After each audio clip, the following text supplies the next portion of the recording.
أحصى كل شيء عددا ألا يعلم من خلق وهو اللطيف الخبير وأشهد أن لا إله إلا الله وحده لا شريك له له ملك السماوات والأرض يحيي ويميت وهو على كل شيء قدير هو الأول والآخر والظاهر والباطن وهو بكل شيء عليم وسع كرسيه السماوات والأرض ولا يؤوده حفظهما وهو العلي العظيم وأشهد أن سيدنا محمدا عبده ورسوله صاحب الخلق العظيم والقلب الرحيم الهادي إلى صراط المستقيم اللهم يا علي يا عظيم أسألك أن تصلي وتسلم على حبيبنا وشفيعنا وقدوتنا حبيبنا محمد اللهم صل وسلم وبارك عليه وعلى آله وصحبه وسلم أما بعد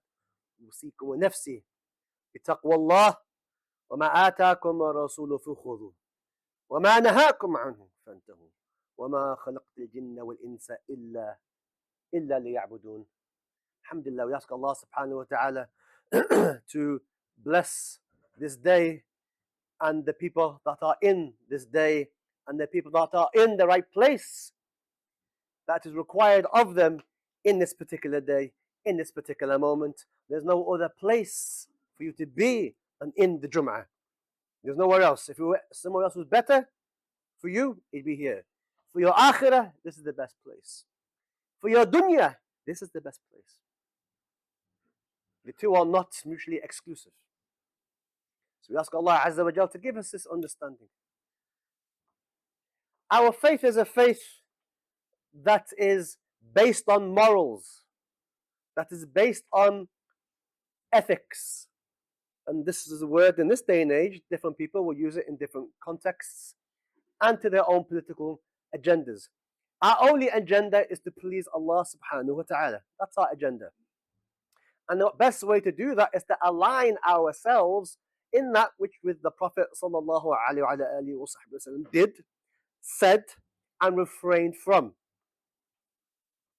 And the age we live in, and the specific time that you and I find ourselves in, is a time in which when you observe what is happening in the lands that have La ilaha illallah within them, when you observe what can only be described as barbaric attitudes, what can only be described as a complete loss of humanity, when you see what is happening just within the Muslim lands, ala wajh al-umum, and ala wajh al-khusus, and specifically within our brothers in Palestine, it's religion aside, just humanity. Where is the humanity? But this is the age, and it's a symptom of many different problems that we don't have time to go into.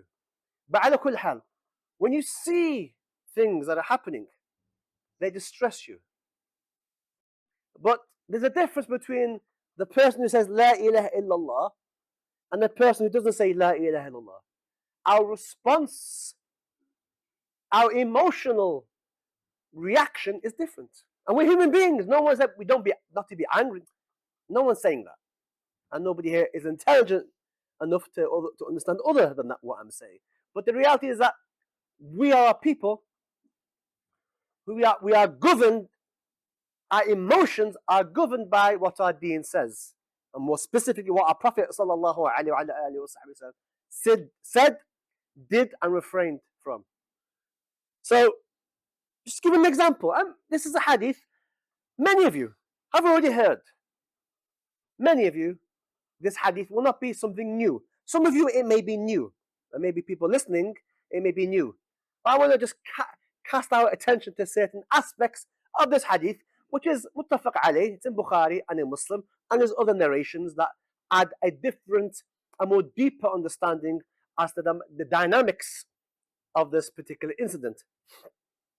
And it's when a group of Ahl Kitab, the term Ahl Kitab is described as the people of the book.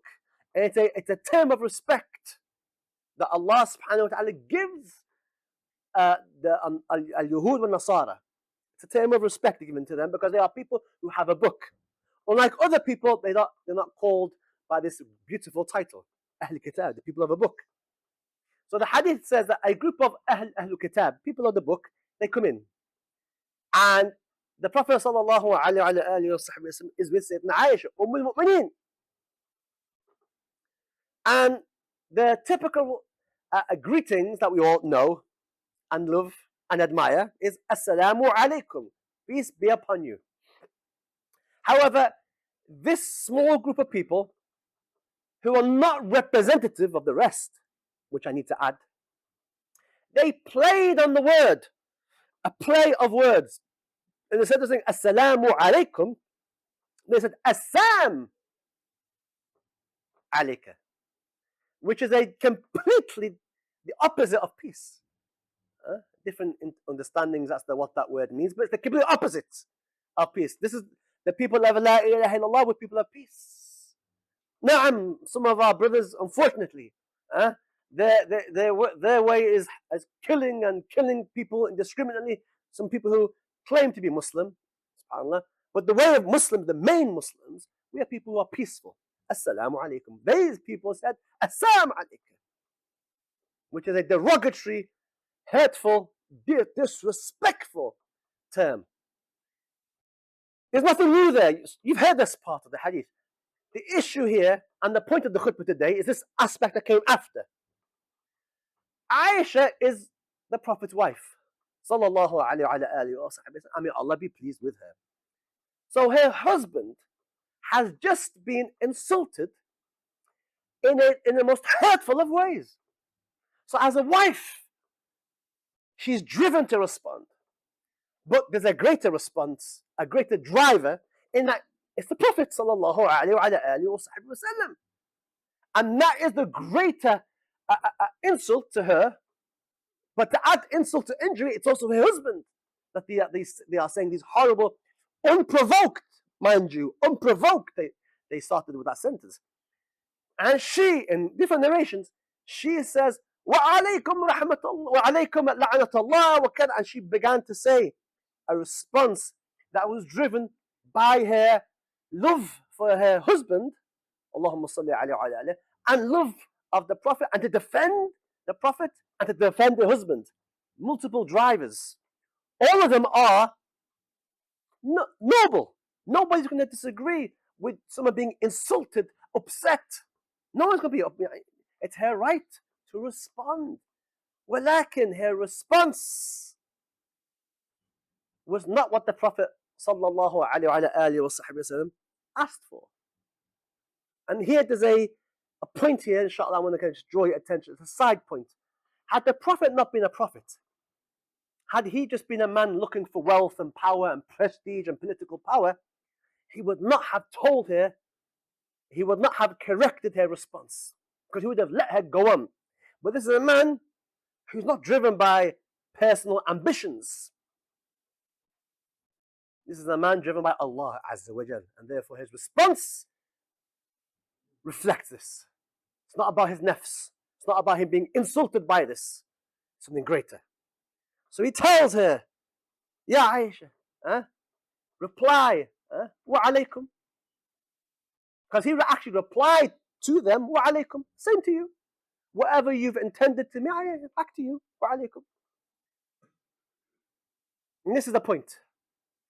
We understand Aisha's al-Mu'mineen. We understand the drivers. We understand and we can connect with that emotion. And we understand, we respect it. Walakin, and this is the point, the way, the response, the Prophet wanted better. Sallallahu alayhi wa sallam. Say wa alaykum. There's no need to add the rest. And in one narration, the Prophet sallallahu alayhi wa sallam tells her, do not incline towards fahisha. Don't become rude, for lack of a better word. Don't become insulting when you reply back. فَإِنَّ اللَّهَ لَا يُحِبُّ الْفُحْشِ. Allah does not love like bad manners. Two wrongs don't make a right. You just reply, wa alaykum. Same to you. Same to you. Whatever you've intended by that term, well, back to you. And this is the beauty of our Prophet sallallahu alaihi wasallam. idfa' billati ahsan. Reply, respond to that which is better. It doesn't mean you remain silent. The Prophet wasn't saying that, sallallahu alayhi wa alihi wa sallam. He said, reply in a way that is befitting of who you are. كنتم خير الأمة أخرجت للناس. The best of people brought out. So we don't become badi. We don't become respond to rudeness with more rudeness, with more ill manners. We don't respond that way. We respond in the best of ways, but we respond. Now you're going to ask, what's the point of that khutbah to our current situation? Inshallah, the next part of the khutbah, inshallah, I'll tie up those dots. I'll tie the dots, connect those dots, so you can see the point, inshallah. Alhamdulillah Rabbil Alameen.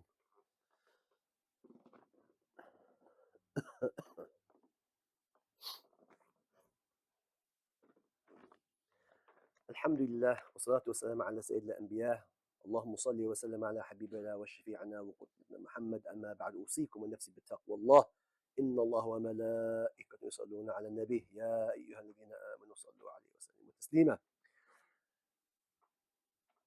So what we take from that is how to respond to insults.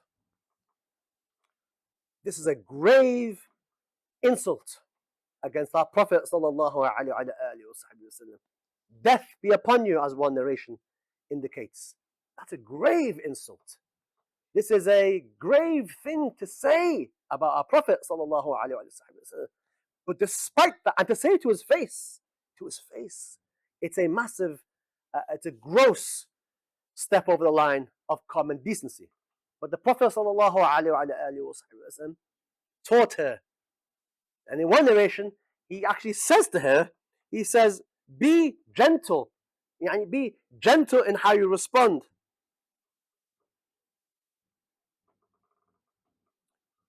Rifq. That's what the Prophet mentioned. That's specific. Rifq. Be gentle. Don't be overly harsh. Rifq.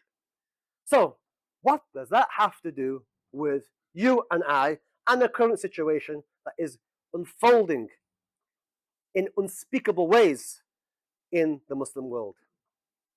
When you are here in this university and in this country, you have what's called freedom of speech, نوعاً ما, and you can express your views.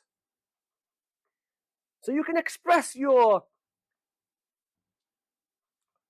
horror at what you are seeing, and no one can say anything. You can express your disgust at what you're seeing. You can.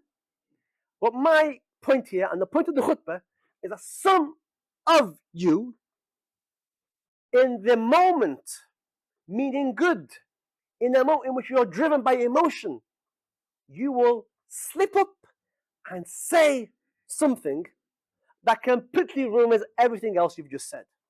And this could be in a march, it could be in a khutbah, it could be in a class, it could be on your social media account. You say one thing, and you've overstepped the line.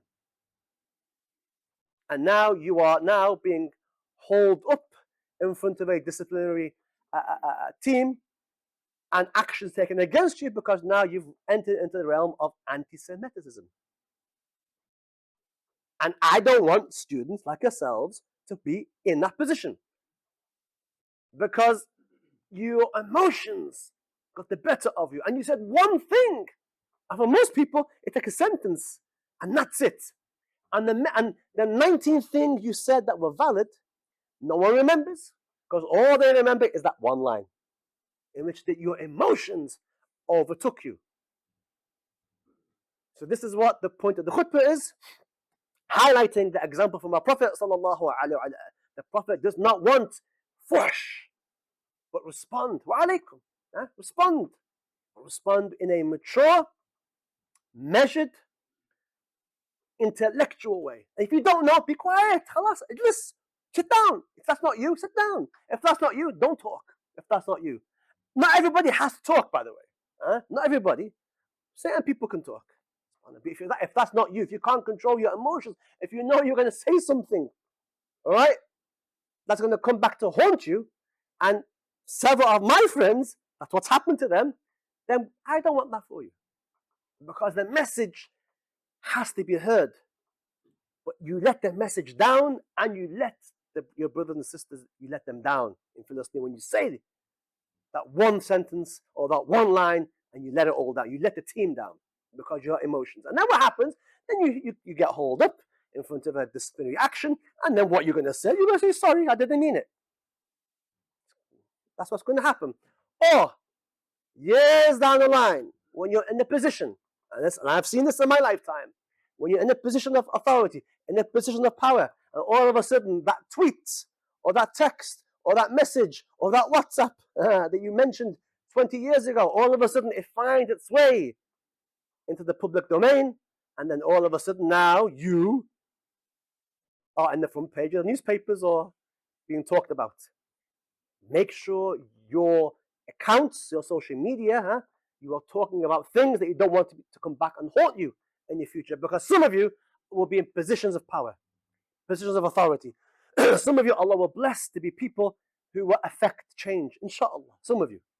But you don't want things that you mentioned when you were young on your social media. You said something here and there to come back and haunt you. And there'll be people looking to find those, and they'll spend time looking back 20 years of your social media to find things. Shayateen hakada. That's how it happens. We don't want that.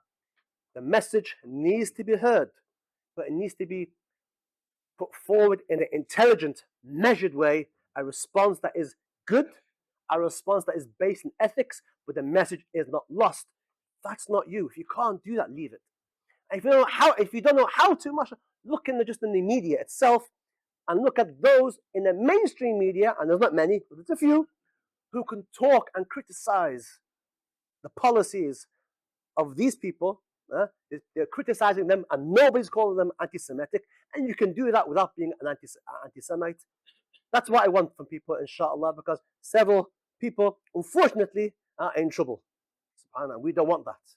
We don't want that. There are people who don't want your grievances to have oxygen. There are people who want to close down any kind of criticism. And when people allow them, give them these opportunities to close down because they've said the wrong things, it's a problem. And the message gets lost. I don't want the message to be lost. I want the message to be heard. But those who are speaking have to be people, like the Prophet said, respond in the best of ways. Wa alaikum. That's how you respond.